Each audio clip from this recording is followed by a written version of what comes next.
Magandang araw sa inyong lahat mga ka-idol. Ako nga pala si Anibert TV, isang OFW dito sa Pilipinas at nangarap yumaman.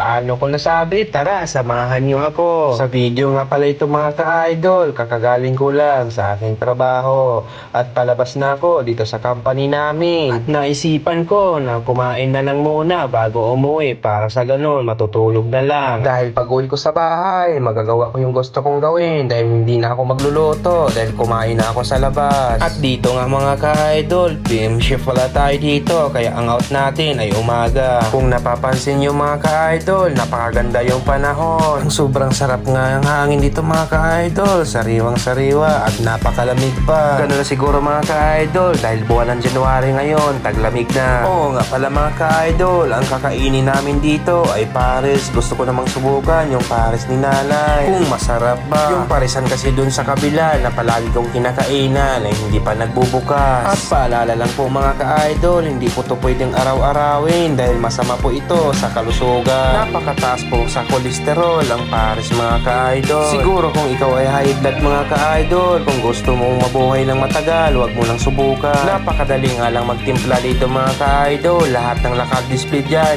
ilagay mo na dun sa pares mo. Kung napapansin nyo mga ka-idol, isang pares lang yan tapos dalawa yung kanin. Dalawa po kasi kaming kakain, kaya pag dalawang pares yung bibili namin, hindi po nauubos, kaya sayang lang. May kwento lang pala ako mga ka-idol, first time ko palang kumain ng pares dati. Dinamihan ko ng chili oil mga ka-idol, akala ko kasi pampapula lang yun sa pares. Ang ending mga ka-idol, hindi ko nakain yung pares. Buti na lang mabait yung mga papares, kaya binigyan na lang ulit ako ng isang order. Pero yung bit ko sana mga ka-idol, yung lechon pares, napakasarap talaga nun, kaso wala sila dito. Oo nga pala mga ka-idol, kung sino yung gusto mo ko pa-shoutout, comment lang kayo para i-shoutout natin yan sa susunod na video. Dahil nakarating kayo dito mga ka-idol, baka naman pwedeng makahingi ng isang like lang, kahit huwag na kayo mag-follow, masaya na ako dito mga ka-idol. Hanggang dito na lang siguro yung video natin mga ka-idol. Maraming salamat sa inyong pagpanood. Abangan nyo pala mga ka-idol sa susunod na content na gagawin namin. Napakaganda yun mga ka-idol. Busy pa kasi sa ngayon kaya ganito na lang muna.